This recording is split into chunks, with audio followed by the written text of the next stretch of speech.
¿Qué tal, combocuates? Bienvenidos otra vez. En esta ocasión vamos a estar revisando la introducción a S3. La vamos a dividir en dos partes, ya que S3 es bastante extenso y solo lo que vamos a cubrir en la primera parte, que es la introducción, va a ser un buen de teoría.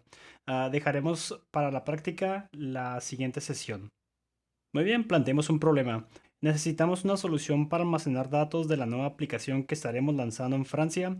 El problema es el GDPR, que protege los datos de los europeos.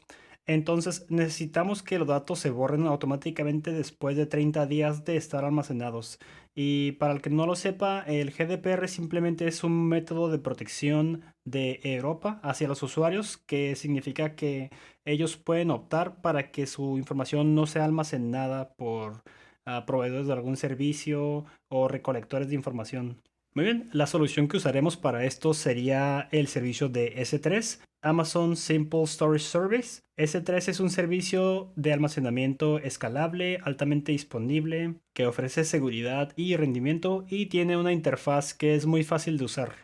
Ok, ¿y qué es lo que nos ofrece S3? Pues S3 nos ofrece crear buckets, almacenar datos, descargar esos datos, control de permisos, ya sea por medio de políticas o access controllers, ya lo estaremos viendo. También ofrece una interfaz, ya sea REST o SOAP, para poder interactuar con tu aplicación. También ofrece lifecycle, eso significa que podemos poner una limitante a nuestra data para que se borre después de cierto tiempo. También ofrece encriptación tanto mientras se transfiere la información a S3 como encriptación en REST. Eso significa que en los servidores de Amazon la información va a estar encriptada. Y por último tenemos también Two-Factor Delete. Eso significa que puedes activar este feature y cualquier usuario que quisiera borrar algún dato de S3 es necesario que primero se firme por Two-Factor. Ok, pero ¿qué es un bucket? Un bucket es un contenedor o simplemente es un archivo donde se pueden guardar objetos. ¿Y qué es un objeto? Un objeto es la unidad fundamental, es cómo se almacenan datos en S3. Un objeto puede ser algún archivo, alguna imagen, música, todo este tipo de formatos se pueden almacenar dentro de S3 sin ningún problema.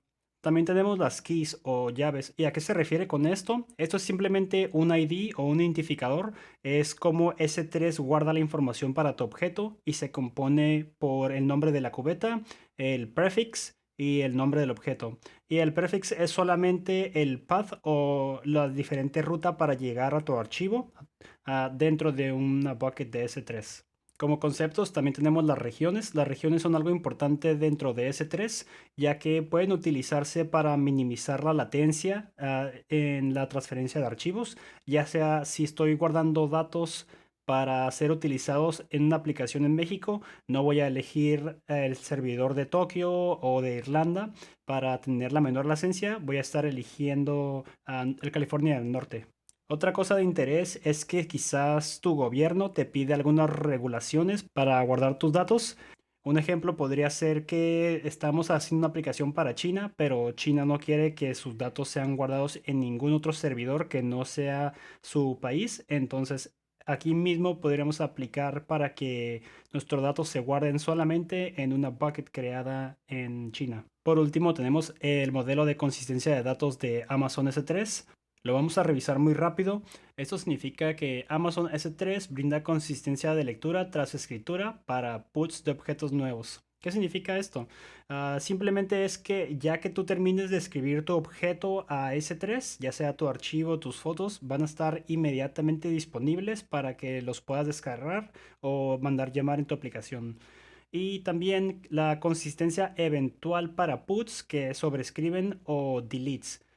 Eso es algo más tricky. Eso significa que ya que escribiste tu objeto por primera vez, si lo sobrescribes subiendo una versión nueva o una versión más actualizada, y haces tu llamada para descargar ese archivo inmediatamente, puede que el primer segundo no esté disponible. Sin embargo, del segundo para adelante, va a estar disponible tu archivo sin ningún problema. Eso se refiere a que la consistencia es eventual Y lo mismo pasa para deletes. Si mandas la señal de borrar tu archivo, puede que esté disponible tan solo 1 o 2 segundos después de que se reciba el delete. Sin embargo, después de eso se va a propagar que se borre el archivo y ya no va a estar disponible para nadie. Entonces, la consistencia es eventual.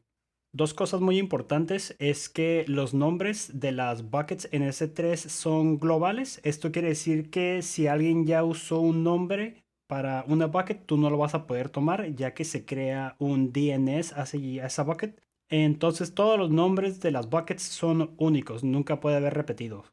Y eso también es muy importante. Cuando se sube un archivo a S3, estaremos recibiendo un código de HTTP 200.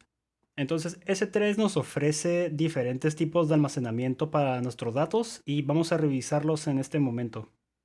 Entonces, aquí tenemos la comparación de clases de almacenamiento de S3. Voy a dejar este link en la descripción y podemos ver que hay diferentes tipos de niveles para almacenar nuestra información. S3 nos ofrece el Standard Infrequent Access, S3 Intelligent Tiering. También tenemos One Zone Infrequent Access, Glacier y también tenemos Deep Glacier Archive. Cada uno sirve un propósito diferente. Vamos a dar un repasón muy rápido sobre todos ellos para ver cuál es el que nos conviene. Entonces, S3 estándar es lo normal. Cuando subes un archivo a S3 y no seleccionas ningún tipo de almacenamiento específico, aquí es donde van a caer tus archivos.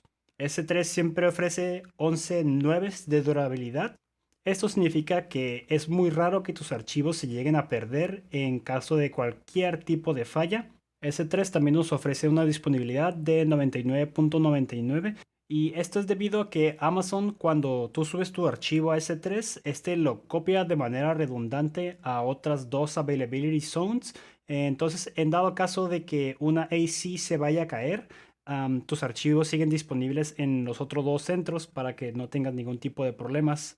Y de hecho aquí podemos ver la cantidad de zonas de disponibilidad en las que tu archivo se hace redundante. Entonces, revisemos las siguientes y veamos cómo se compara con el estándar. S3 Standard Infrequent Access o de poco acceso nos ofrece los mismos servicios que estándar. Sin embargo, este servicio de almacenamiento es para datos que van a estar en tu nube, pero no van a estar 100% del tiempo disponibles. De hecho, tenemos que dejar que los datos reposen durante 30 días para que no nos hagan un cargo adicional, ya que seleccionamos que no necesitamos que esta data esté 100% disponible todo el tiempo. ¿Cuál es la ventaja de esto? Que Standard Infrequent Access es más barato que S3 Standard. Sí, lo que nos interesa es ahorrar un poco de dinero, pero no quiero estar batallando con que quiero que mis datos estén disponibles 100% del tiempo o no me importa que pasen 30 días congelados. Entonces tenemos S3 Intelligent Tiering y lo que pasa aquí es que AWS aplica Machine Learning para saber en qué tiering o en qué nivel, en qué clase debe estar tus datos. Y ellos se encargan de mover tu archivo entre las diferentes clases para que tú no tengas que preocuparte por eso. ¿Cuál es la ventaja aquí otra vez? Que si tu archivo llega directo a S3 y tú lo estás llamando bastante durante el primer mes, no hay problema, se va a mantener en estándar. Sin embargo, después de eso pasa tiempo y el archivo deja de ser relevante. Este se va a ir bajando de clase o de categoría de almacenamiento para que no te esté generando los mismos cargos que cuando lo estabas accesando todos los días. Intelligent Tiering nos ofrece igual el mismo tipo de durabilidad y disponibilidad. No está ahí el 99.99 como estándar. Como les digo, esto es debido a que la data debe pasar 30 días sin tocarse para que no se genere ese cargo. Si estás muy preocupado por los costos y realmente solamente quieres almacenar tu información y no te importa que se pueda perder algo de data porque tú la puedes volver a generar o quizá la tienes en tu local y solamente quieres respaldar en la nube, entonces One Zone Infrequent Access es lo que tú necesitas. Y lo que está pasando aquí es que Amazon no copia de manera redundante a las diferentes zonas de disponibilidad. solamente se mantiene en una. Entonces podemos ver inmediatamente que en la disponibilidad ahora tenemos un 99.5. Esto es debido a que si el data center o donde tienes tu información se llega a caer por cualquier motivo, esa información desafortunadamente ya no está disponible. ¿Por qué? Porque no está copiada redundantemente a los demás centros. ¿Eso significa que tu información se pierde? Claro que no. Como puedes ver, la durabilidad sigue siendo la misma. Esa información va a estar disponible en cuanto el centro vuelva a levantar. Sin embargo, no va a estar 100% disponible tu data, o al menos tan cerca al 100% como las otras opciones. Por último, tenemos dos que son S3 Glacier y S3 Glacier Disk Archive. Y las dos son muy similares. Esto es en caso de que tengas información que debes mantener durante muchísimo tiempo, digamos por algún requerimiento de datos, tienes que guardar tu información durante 5 años. Bueno, pues tenerla en Infrequent Access o incluso en estándar nos puede generar cargos muy elevados por esta data que nunca se va a tocar a menos que sea necesaria para alguna auditoría. Entonces Glacier es lo que necesitamos. Esta data va a pasar a un almacenamiento frío, lo que significa que la data no va a estar disponible dentro de 90 días para nosotros. De hecho, si queremos volver a accesar esa información, debemos de solicitarla por medio de S3 para que se restaure, ya que en estos dos modos, que es Glacier y Glacier Disk Archive, la información de hecho se está copiando a cintas magnéticas y se está moviendo fuera del data center. Entonces podemos ver que la disponibilidad es la misma, pero se tienen que restaurar los objetos. Muy bien, un montón de información, ¿verdad? Ok, manténganse conmigo, ya casi terminamos. Ok, entonces usando S3, ¿qué me genera cargos? Lo primero y más obvio es el almacenamiento. Ese se mide en gigabytes. Entonces, si pusiste, por ejemplo, 1 giga al principio del mes, S3 te va a cobrar por ese giga durante 30 días. Segundo, nos mide por la cantidad de peticiones. Entonces, cada vez que yo estoy descargando ese archivo de S3, eso me está costando dinero. Hay un mantenimiento que S3 nos cobra, es súper irrelevante, es muy bajo, pero está ahí. También nos cobran por la transferencia de datos, y esto se refiere a que si estamos usando EC2 o instancias dentro de nuestra cuenta de AWS y comenzamos a descargar datos desde S3, bueno, esto nos va a generar cargos. Y también hay dos cosas más que son el uso de ubicaciones Edge o de borde. Se conoce como Transfer Acceleration y también Cross Region Replication. La última, Cross Region, esto es en dado caso de que necesitemos otro backup, algo más seguro de lo que ofrece Amazon. Bueno, puedes decirle a Amazon que me interesa que replique mis datos. Por ejemplo, si yo tengo mis datos almacenados en California del Norte y quiero que esos datos también estén en Irlanda, bueno, puedo activar esta opción para que mis datos se transfieran directamente a Irlanda sin ningún problema. Vamos a ver Transfer Acceleration muy rápido.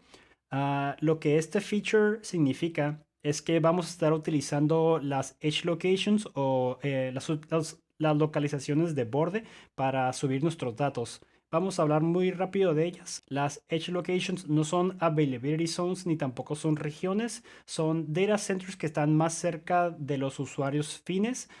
Entonces, si por ejemplo yo quiero subir mis datos o mis archivos a la bucket de Irlanda, sin embargo, pues Irlanda está bastante lejos, puedo utilizar Transfer Acceleration y lo que va a pasar es que mi archivo se va a subir a la Edge Location o el data center más cercano de Amazon, y de aquí va a utilizar la infraestructura de Amazon para transferir ese archivo de manera más rápida hacia mi bucket, la que me importa.